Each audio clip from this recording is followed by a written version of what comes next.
What's up, ladies and gentlemen? I'm Dan. It is Friday, June the 16th, and this is another episode of Press Start. Today, I'm joined by Nigel from Mayamada. Nigel, would you like to tell the people Who I am, who and you are? Yeah, what I'm doing here. So I'm Nigel. I'm the co-founder of the British manga brand Mayamada, and we do British manga. I kind of explained it in that opening line, but we've created our own universe of characters, and we write and produce manga-style comics to tell the stories, and then within that we also do clothing. Okay. So things like T-shirts, sweatshirts, hats, all featuring the same characters. And then we also do a video game event, because why not?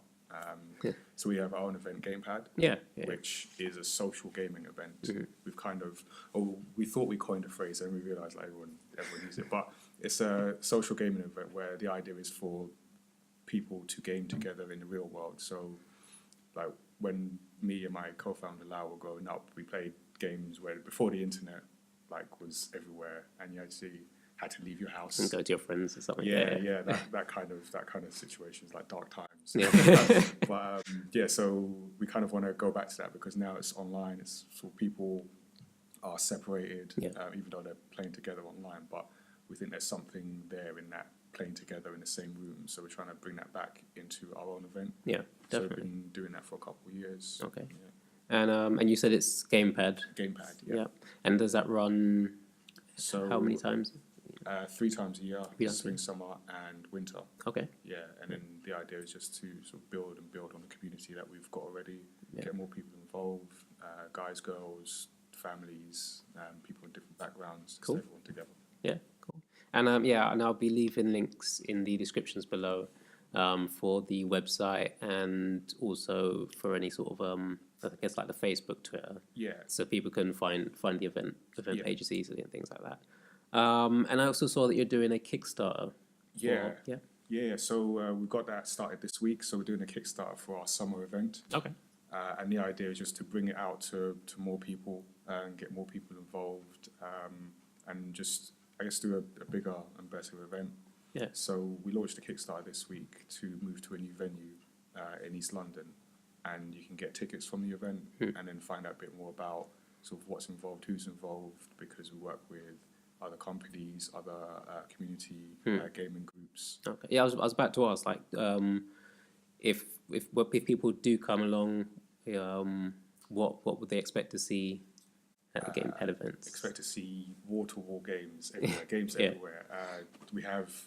We've got a different mix of games. We have fighting games. We've got like Street Fighter, Blaze Blue. We've had before Smash Brothers, obviously. Okay. And then we've got things like Mario Kart. We've had Bomberman. We've had 1-2 Switch when that came out. So our last couple of events have been supported by Nintendo. Yeah. They provide us with consoles and games. So we got the Switch when it came out. We're looking forward to having their support next time. We've got Ubisoft has supported us before. Yeah. So we've had games like Steep, Trackmania, Trials Fusion. Cool. So it's all mix some sports games in there, because people get upset if you don't have FIFA. Some people get upset if you don't have FIFA. So we've got FIFA in there. Just a mix of things. Yeah, as well as the games. So the video games are at the centre of the event. And then around it we have things sort of related to gaming, related to sort of geeky things. So we've got board and card games as well. All right. We've got cosplay. So we want to make part of the Kickstarter campaign is doing things on a bigger scale and getting more cosplay involved. Cool. So we've had some cool cosplay guests before. We've had Neo Magazine support the event, but we want to open it out to more people. So sort of aspiring professional cosplayers can come down dressed as their favourite characters. Favorite video game characters or Mayamada characters if you've got a favorite, and we can do some like showcasing some prizes and competitions around that as well. Yeah, cool. All right, so again, I'm going to leave links in the description below, so check that out. So did you manage to catch any of the E3 presentation? Yes, I did. I caught some of it live, most of it not live, because I slept. That's the honest truth. But I wanted to catch as much of it live as I could, because I think you get, when you see the press conferences, especially when you see them like together as a performance, then you kind of get a better reflection of them. Yeah, yeah, yeah. So it's like the next best thing to actually being there, which is the goal. But yeah, so I saw the Sony press conference live, saw the Nintendo press conference live, Yeah. and then sort of caught up with the highlights of the other ones. Yeah, yeah. All right. So, I mean, what are your thoughts about this year? Just like overall Yeah, thoughts yeah. in so Did you enjoy it? I enjoyed Did you hate it. it? I definitely didn't hate it. Yeah. No, I enjoyed what I saw. I was excited for quite a few titles actually, Okay. and just interested to see where. Well, I own a PlayStation 4, so I don't own an Xbox console anymore.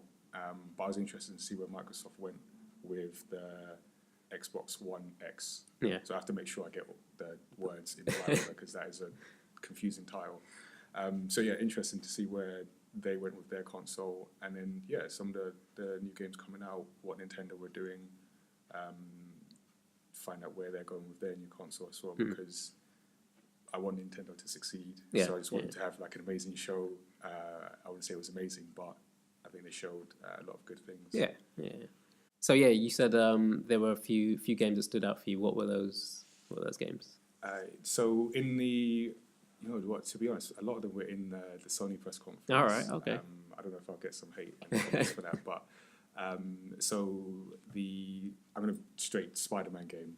Yeah, yeah. I was excited for that before seeing it. The only disappointment is like 2018. Yeah, I was optimistically thinking it would be this year, but yeah, that's a shame. But I think having a Spider-Man game in an open world where you can just like go anywhere is something that I think is really exciting. And to see the mechanics, it reminded me, at least the combat, a little bit of Arkham Asylum. Yeah. So which great game. So the combat in that is great. So to see that transfer over, yeah. Yeah, so I think that's cool. The way that Spider-Man was using his webbing in different ways, in different situations, the versatility of that, I thought was impressive. And then I didn't even see it on first look, but the appearance of like Miles Morales. Oh, okay, yeah. Yeah, Just at the end. Yeah. So, okay. Yeah. That's what happens in the story there, because there's something happened to Peter Parker where you have to take over as Miles. Maybe. Yeah. So definitely interested for that. I think God of War looks interesting just for the fact that Kratos has a beard. I want to know the story behind that beard, number one. And I guess his son and like the dynamic between that. I suppose it adds a new thing to it, doesn't it? Yeah, I think because we've previously just had him on his own, just taking out just the enemies left, right, and centre. So I think the dynamic in the story itself in introducing his son would be an interesting thing to play with. Yeah. Like one of my favourites, even from last year as well, was probably Days Gone. Did you see anything of that? Yeah. So I missed that last year. Okay. And I saw the trailer. I didn't know what this was looking at, and I saw. So it looked good. It looked good, and then I saw the guy there's like two guys jump on him. Oh, right, yeah. And then he stabs them, and I was like, oh. I wasn't expecting that. Yeah. So, okay, from that moment, I was like, okay, this looks really interesting. Yeah. And then I think visually, it looks really good. But the way he was going around the environment and the way he used the zombies to like, attack the enemies. Yeah, very interesting. Even some of the subtle aspects of he's like throwing a bear trap and leading people to it. I felt sorry for that guy as well. But yeah, so I think that kind of reminded me of there's a game. Last of Us, is it? Yeah, a bit like Last of Us, a bit like Uncharted, but like in a stealth. I guess more Last of Us. Yeah, I mean, it definitely reminds me of that. Like a mix between Last of Us and The Walking Dead. Yes, I was sort of watching it thinking this is like Walking Dead. Because it's even a bike. It's like down window making an appearance.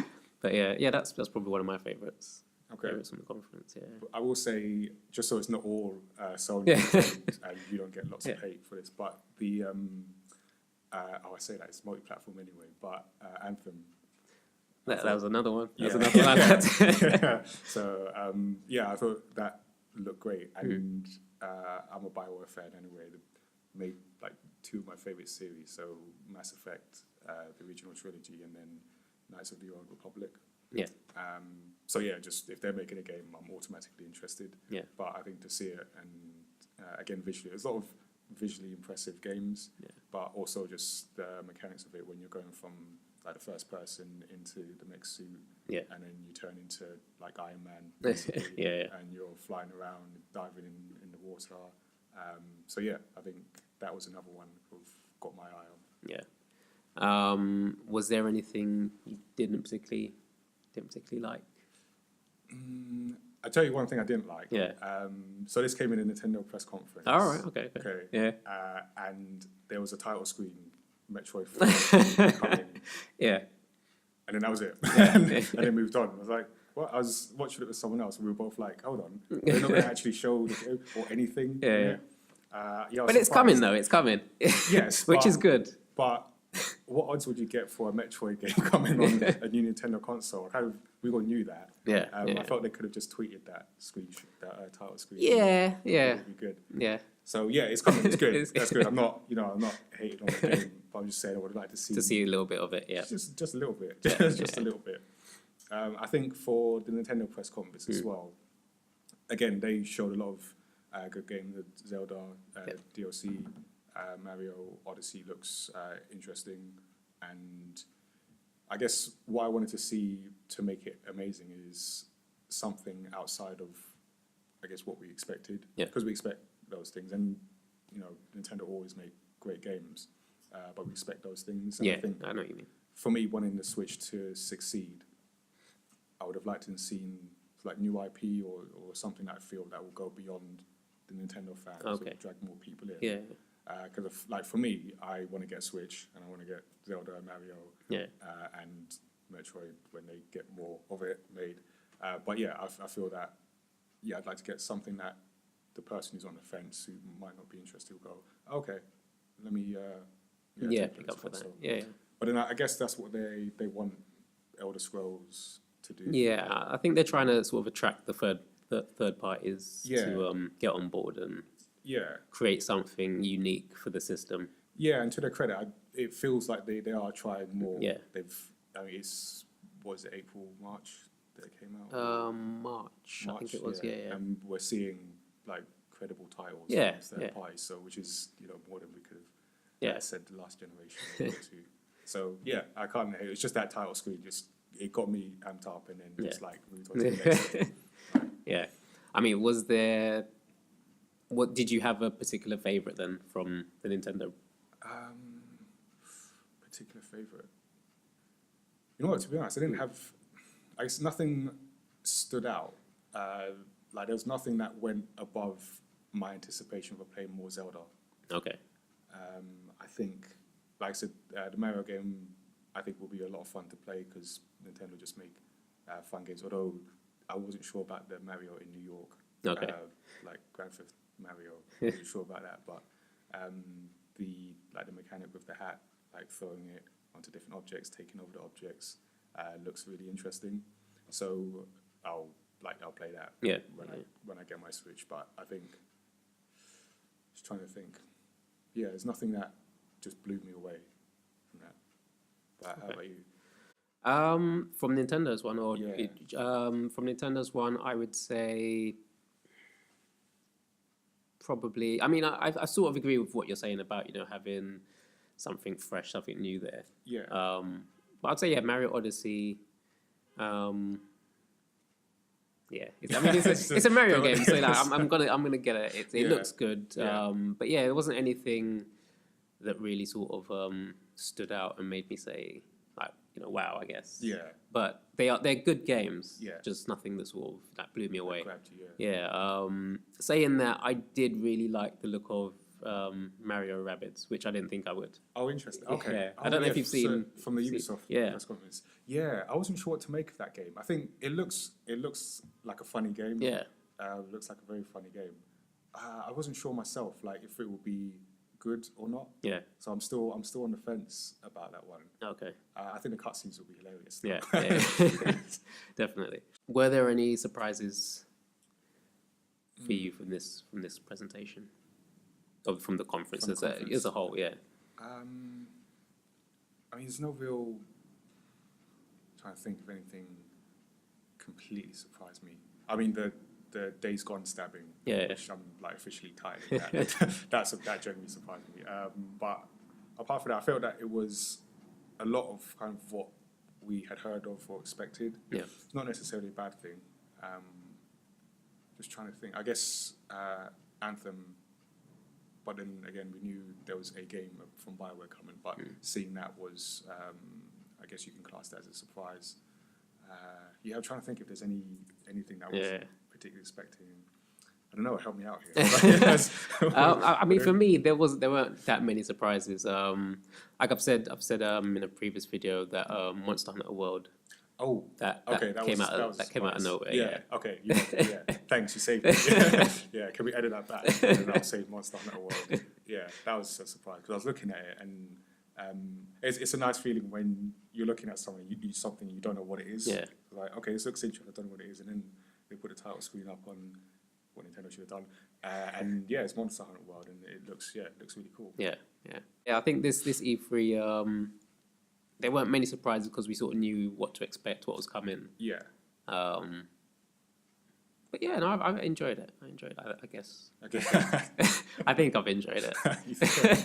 Like, it's been good. It's just, I don't know, maybe the excitement just wasn't there for me this year, but I don't know. Xbox One X didn't excite you? There weren't enough teraflops, I don't know. So, yeah. Note to Microsoft, more teraflops. More teraflops needed. Okay. Yeah, I am excited for Metroid 4. I love Metroid Prime, the trilogy. So, but as you said, if they did show some of the game, I would have probably been even more excited. That would have probably been the one that made me go like, I need to get this game. But yeah, I think Spider-Man for me. Yeah. Days Gone, Anthem. I still do like Nintendo, so yeah, there are Nintendo games. The Mario Odyssey. Okay. Yeah. Cool. Yeah, I think I'd agree with that list. I think there's a lot of games, and once this video ends, I'm gonna go away. And like, this game and that game. But I think you've hit on like the main ones. Yeah. I do feel yesterday I saw more of the Dragon Ball Fighter Z. All right, and just me being a Dragon Ball Z fan and seeing a game that looks just like the cartoons. Yeah, exactly. I want them to bring that to the Switch. It needs to come to. I'm starting a petition on Twitter right now. You know, Bandai Namco need to bring that to the Switch because it will fit that console perfectly. Yeah, actually, I can see that. So but yeah, I'm excited for that one as well. That looks good. Did you have an idea of who you thought won E3 then? An idea. I have an opinion, which is just my humble opinion. I felt that I think for me, I say Sony had the strongest showing, but Nintendo won it. But that disclaimer, but Nintendo. Yeah, I think Nintendo wasn't bad. I think Sony had more games. I was like, okay, that's going on my list. That's going on my list. Yeah. And I felt they've got to a point where they basically know people just want to see games. Yeah. So they just show games. Games. Yeah. I think it felt a little cold, their press conference. I think just for the quality of the games they showed. Whereas the Xbox conference, Anthem is multi-platform. A lot of the exclusives are like timed. So kind of discount that. And then I still kind of don't get who the Xbox One X is for. Yeah. So yeah, I'm a little on the fence about them. But PlayStation. Yeah. Sony the champions. I'll give an honourable mention to Nintendo as well. So so that's our thoughts of E3 2017. If you've enjoyed the presentation, let us know what you think in the comments below, and don't forget to check out the Mayamada website. And again, I'm going to leave the links in the description below, so make sure you check that out. And I'll see you next time. It's a bye from me. I forgot to put my phone on silent. It's a bye from me. It's bye from me too. Yeah. See you next time. Yeah, no problem.